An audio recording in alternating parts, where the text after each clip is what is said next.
Hi, hello, வணக்கம் and welcome to all in this cinematic world. புதுசாக நம்ம சேனலை பார்க்குறீங்கன்னா லைக் அண்ட் சப்ஸ்கிரைப் பண்ணி சேனலை சப்போர்ட் பண்ணுங்கள். அண்ட் நிறைய இன்ட்ரெஸ்டிங்கான விஷயங்கள் வீடியோவில் இருக்குது. ஸோ வீடியோவை ஸ்கிப் பண்ணாமல் பாருங்கள். இப்போ வாங்க வீடியோக்குள்ளே போகலாம். ஸோ இனி நம்ம சேனலில் எதை பற்றி பார்க்க போகிறோம்னா, டேரக்டர் RS துரை செந்தில்குமாரோட டைரக்ஷனில் ஆக்டர் சூரி, சசிகுமார் அண்ட் உன்னி முகுந்தன் நடிச்சிருக்க படம் தான் கருடன். இந்த கருடன் படத்தோட ரிவ்யூ தான் பார்க்க போகிறோம். இந்த கருடன் படம் எப்படி இருக்குது அப்படின்றத ஒன் பை ஒன்னாக எக்ஸ்பிளைன் பண்ணுறேங்க. அதுக்கு முன்னாடி இந்த படத்தோட ஒன்லைன் ஸ்டோரி என்ன அப்படின்றத முதல்ல சொல்லிடுறேன். இந்த படத்தோட ஒன்லைன் ஸ்டோரி என்ன அப்படின்னு பார்த்தோம்னா, இந்த படத்தோட கதையை தேனி மாவட்டத்தில் இருக்க கொம்பை அப்படின்ற ஊரில் நடக்கிற மாதிரி தான் காமிக்கிறாங்க. இந்த ஊருக்கு சமுத்திரக்கனி டிரான்ஸ்ஃபர் வாங்கிட்டு வராருங்க. அதாவது சமுத்திரக்கனி ஒரு போலீஸ் அதிகாரியாக இருக்காரு. ஆல்ரெடி அவருக்கு நிறைய டிரான்ஸ்ஃபர் வந்து ஊர் மாறி மாறி இந்த கொம்பை அப்படின்ற ஊருக்கும் டிரான்ஸ்ஃபர் வருது.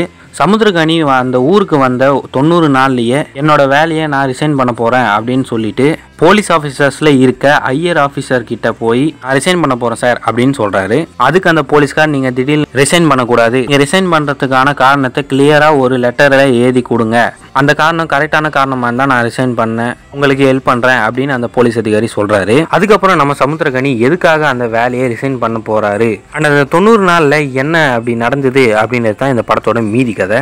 இந்த படத்தோட கதையை சமுத்திரக்கனி எழுதிட்டு சொல்ற மாதிரி தான் காமிக்கப்படுது அந்த லெட்டரை.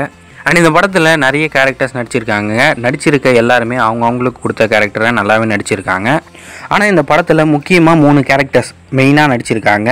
அவங்க யாருன்னா சூரி, சசிகுமார் அண்ட் உன்னி முகுந்தன். இவங்களை வச்சு தான் கதையே நகருது. இவங்க 3 பேரை பற்றி சொல்லணும்னா, சசிகுமார் அண்ட் உன்னி முகுந்தன் இவங்க 2 பேரோட கேரக்டருமே ரொம்பவே நல்லா இருந்தது. அதுலேயும் சசிகுமாரோட ஆக்டிங் பர்ஃபார்மன்ஸ் இந்த படத்தில் கொஞ்சம் டிஃப்ரெண்ட்டாகவே இருந்ததுங்க, நல்லாவே இருந்தது.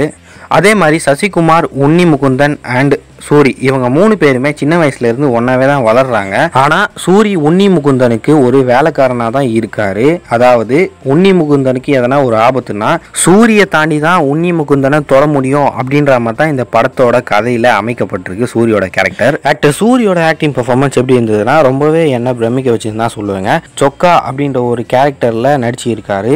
இந்த படத்துல சொக்கா அப்படின்ற ஒரு கேரக்டராகவே மாறி நடிச்சு கொடுத்துருக்காரு நம்ம சூரி. ஒரு காமெடியெல்லாம் பார்த்துட்டு இந்த மாதிரி பார்த்தா நம்மளுக்கு ஒரு டிஃப்ரெண்டான ஃபீலை தான் கொடுக்கும். அந்த டிஃப்ரெண்டான ஃபீலை நீங்க படம் பார்க்கும்போது உங்களுக்கே தெரியும் நான் என்ன சொல்றேன்ட்டு. சூரியோட ஃபாஸ்ட் டைலாக் சீன்ஸுமே இந்த படத்துல இடம் பெற்றிருக்கு. அந்த சீன்ஸ் எல்லாத்துலயுமே நம்ம சூரி சூப்பராகவே நடிச்சிருப்பாரு. என்னதான் அவர் அந்த ஸ்பீடான சீனை சொல்லும் போது நம்மளுக்கு சிரிப்பு வந்தாலும் இந்த படத்துக்காக அவர் ரொம்பவே கஷ்டப்பட்டிருக்காருன்னு தான் சொல்லுவேன். என்னை பொறுத்த வரைக்கும் இந்த படத்தோட ஹீரோ யாருன்னா சூரி தாங்க. இந்த படத்துல மியூசிக் அண்ட் பேக்ரவுண்ட் ஸ்கோரை பொறுத்த வரைக்கும் இந்த படத்துல யுவன் சங்கர் ராஜா தான் மியூசிக் பண்ணி இருக்காரு. இந்த படத்துல சாங்ஸை பொறுத்த வரைக்கும் ஓகே, ஆவரேஜா தான் இருந்தது. ஆனா பேக்ரவுண்ட் ஸ்கோரை பொறுத்த வரைக்கும் இந்த படத்துக்கு ஒரு பாசிட்டிவாவே அமைஞ்சிருக்கு.